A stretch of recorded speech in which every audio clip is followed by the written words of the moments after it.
Assalamualaikum warahmatullahi wabarakatuh ya. Jumpa lagi saudaraku Senin Legi ya, dimanapun Anda berada ya. Beberapa hari ini saya tidak buat video panjang teman-teman. Waktunya tidak ada ya.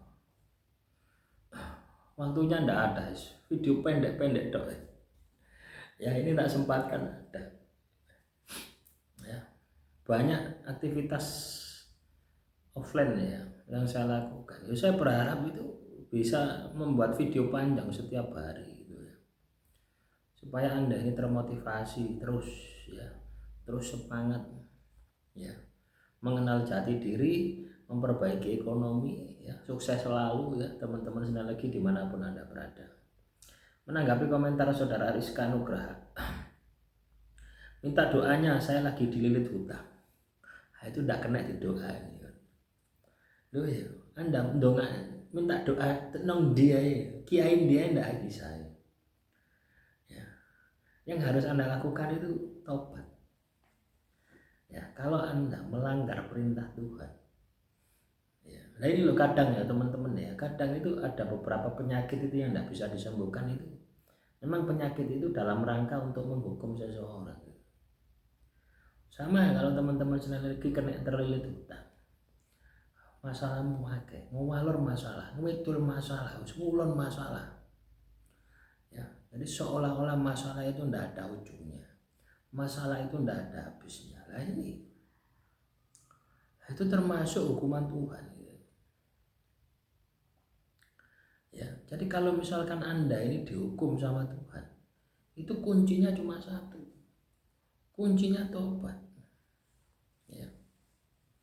Kalau Anda tidak tobat, tidak masalah, tidak mari teman-teman ya, tidak mari kalau Anda tidak tobat ya. Cobalah Anda tobat. Tobat ini gini ya, kita ikrar kepada Tuhan, kita berjanji pada Tuhan, Tuhan saya tidak akan ulang lagi, tidak akan utang ya, ulang lagi, saya tidak akan utang lagi. Tuhan berikan saya kemampuan ya, untuk menyelesaikan hutang saya gitu ya. Dan saya berjanji tidak akan melakukan hutang lagi. Jadi Anda harus ada motivasi seperti itu, Anda harus punya semangat seperti itu ya. Kalau Anda tidak punya motivasi seperti itu, tidak punya semangat seperti itu ya, tidak akan selesai. Hutang di koperasi, di bank itu kan riba, atau di perorangan yang itu ada bunganya itu juga riba. Nah riba ini didekati jangan ya, jangan mendekati riba, tapi Anda melakukan ya.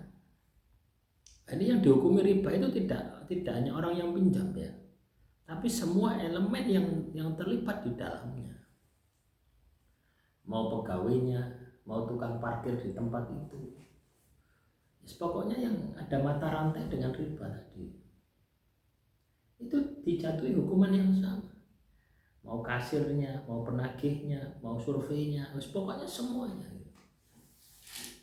Nah kebetulan Anda sebagai peminjam ya, kenapa kok riba itu dilarang? Anda pinjam sama tetangga Anda, sama saudara Anda ya, 1 juta balik 1 juta, tidak ada masalah, tidak dilarang, dibolehkan ya. Tapi kalau Anda bayar 1 juta balik 1.300.000, 1.400.000 ya, kan Anda pinjam itu 1 juta, misalkan Anda pinjam 10 juta, apakah Anda nerima utuh 10 juta? Tidak loh, pasti dipotong provisi administrasi, katakanlah 10%, 10 juta dipotong 10% ya. Selanjutnya habis dipotong 10%, angsuran ya ditambahi 10% setiap angsuran misalnya. Nah sudah berapa? Ketika Anda mau bayar utang gitu ya, bagaimana perasaan Anda? Pasti muring-muring, pasti kecewa, pasti emosi, teler, bayar bunga itu. Lah itulah yang dilarang itu di situ. Makanya orang yang menjalankan riba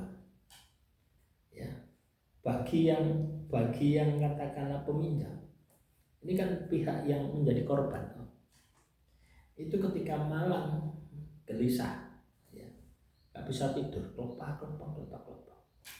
Ketika pagi, siang, sore malu untuk keluar rumah. Nah, itu kondisinya seperti itu. Jadi hidup ini akan selalu was-was. Ya. Terus bagi pemilik, ya, bagi pekerja yang terlibat di dalamnya, itu tidak ada keberkahan. Nah, tenangi batin, ya. Hidupnya akan penuh dengan masalah, hidupnya hampa. Kenapa? Tidak ada keberkahan. Kenapa? Karena bermain di atas penderitaan orang. Nah, ini mereka percaya. Anda pernah berhutang, terus ono bungai, bagaimana perasaan Anda? Di sisi lain, seneng, saya menikmati bunganya. Nah, itulah. Ya, jadi bukan hanya nanti yang pinjam tok yang kena hukum, tidak. Sama aja dengan orang yang menyuap dan yang disuap, itu hukumnya bodoh. Ya. Sama seperti itu. Ya ini tidak iso didoakan, tidak iso didoakan, nggak iso. Ya, harus ditobati. Ya. Orang yang katakanlah berdosa sama Tuhan, sama orang yang menjalani karma, itu tidak bisa didoakan selesainya, enggak. Harus orangnya sendiri ini yang memiliki kesadaran diri, ya, sehingga masalah itu selesai. Ketika Anda bisa melihat, oh masalahku ini hukuman Tuhan, ya, terjebak hutang, pinjol, apa mana, hukuman Tuhan, ini tidak ada jalan lain kecuali tobat, ya, dan berjanji tidak mengulangi lagi. Atau misalkan Anda, ya, tidak hanya pinjaman online saja, ya, Anda kena masalah di dalam kehidupan Anda, tidak mari-mari, Anda tukang main. Ini bisa sebab dari mainnya ini, judi online. Anda bisa terkena dari judi online ini, sehingga Anda dihukum sama Tuhan. Ya, paham ya? Nah, demikian yang bisa saya sampaikan. Semoga materi yang singkat ini bisa bermanfaat, ya.